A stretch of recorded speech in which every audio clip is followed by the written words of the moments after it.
break. I worked so hard to get a nice little just silence for a couple seconds. No, Jeffrey jumped in. Whatever. We're back the second half of the show. It's Michael Beck, Jeffrey Benedict, and Hawk and Jacques from Tennessee Titans Weekly. Yes, once sir. again, some of our favorite guests of all time. If you haven't checked out their channel, big on YouTube, Twitter, Instagram, you will find them, Tennessee Titans Weekly. So make sure to check out their great content. Now, getting back into this game before Jeffrey Benedict cuts me off once again. Hawk, I'll go to you on this one. And we kind of ended the first half of the show talking about the Steelers corners and their struggles. Once again, Joe Hayden didn't practice with his foot injury. I would assume he's probably not going to play just based on how everything's kind of worked out in recent weeks. To be a complete non-participant, he would have to pretty much be full tomorrow in practice if I was going to think that he's going to play at all. But with him out, it's probably going to be Ahkello Witherspoon, Cam Sutton, and a little bit of James Pierre sprinkled in there, maybe some Arthur Mollett in the nickel spot. It'll be interesting to see how that rotation works out. But A.J. Brown, Julio Jones, rest of the receivers, do you expect them to feast on this this subdued Steelers secondary? No. No. AJ Brown is not playing. He's out. He's still out. Okay. Okay. So he'll might be next week or the week after. If he was on the field, the answer would be yes. Okay. Julio is still trying to adapt, from his injury. He's been out most of the season, right? We just got him back last week, and he's still nursing a hamstring. He still has a Ben Gay wrap on his leg right now.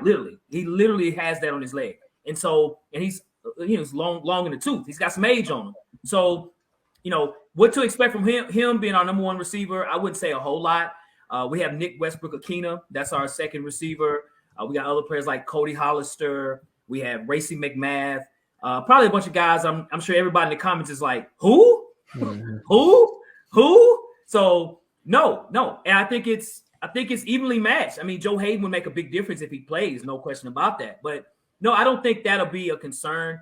For us, offensively, we just don't need to turn the ball over. If we put it in our defensive side's hands, we'll do well. Great question by Donovan Romaine about Golden Tate. We're not really sure if he'll dress up or not. We're not sure. And again, we haven't seen him all year, so I can't say, oh yeah, he's going to come back top shape. He's ready to go. But no. Our passing offense right now is below average, and we've got a lot of free agents out there. Most of these guys were never even drafted. We're just trying to win enough games right now to get everybody healthy, and then we go from there, man. Yeah, that's getting healthy is big, especially this time of the year. Now, Jacques, do you kind of anticipate Ryan Tannehill to have to rely on his arm to win this game, or is it just simple as turning around and handing the ball off and just escaping Pittsburgh with the W? Well, to me, it really lies on your offensive line, okay? If the offensive line can block, and we've said this on our show, and Hawk has coined this term, #JustBlock, okay? Yep. If the offensive line is able to just hold fort, we can kind of get back to our identity where Tannehill can run them, hand the ball off, run, pass. Now, something that I did like what I seen Sunday was a good mixture of run and pass on that first series when we played the Jags. Matter of fact, to me, I felt like it was the best series we've had since the disappearance of Derrick Henry, the injury, and then having A.J. Brown gone. It was a very good mixture. So I expect that to happen this Sunday.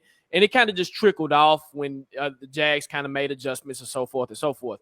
But I feel like, yes, he's going to stick to his bread and butter and run, because Tannehill has suffered with turnovers. He suffered this year with turning the ball over, and it's so uncharacteristic of him from what he did last year to this year. And I like I said, I equate that with having a new offensive coordinator. They're trying to get to know each other, get acquainted to a new playbook. You got Julio, who you don't have chemistry with, so you're trying to get that under control. So I feel like the safe thing to do is, yes, hand the ball off. If the run is working, yes. And another thing too is Sunday we were in second and short, 2nd and 6, 2nd and 3. 2nd and 4. So it kind of helped to the point where you can kind of pick what you want to do versus I'm being in 2nd and 15 and I have no choice but to throw the ball. So, yes, I feel like it'll be the same kind of carbon copy of what we did Sunday, added with a little extra sauce. But, yes, I feel like Tannehill's just going, here you go, and then occasionally pass, here you go. So, yep. Agreed, Jacques. Agreed, bro. So Jeffrey, do you think the Steelers will be able to force some turnovers on Ryan Tannehill when he drops back in the pocket? Like that, it's kind of been when the Steelers win, they're forcing turnovers. Of course, they still end up losing against Minnesota. That was a little too late, unfortunately, in that game. But it seems like when they're forcing turnovers, they're winning. When they don't, they're losing. Do you think they can actually force an interception or fumble off this guy? I think so. If you can stop the run, I mean, that's the critical part. The second part is TJ Watt playing, and is he healthy enough to make an impact? And that's really what it boils down to. If they're having to force things into the secondary and we are not overloading the box, then yeah, we can get them. If they're able to sit there, against an 8-man front, do play action, get their receivers back there, we're gonna get carved up. That's what happens almost every time. When the run game is working, everything else flows from it. And when the run defense for the Steelers is failing and everyone's committing to that run, all of a sudden play action just gets so hard for us to defend.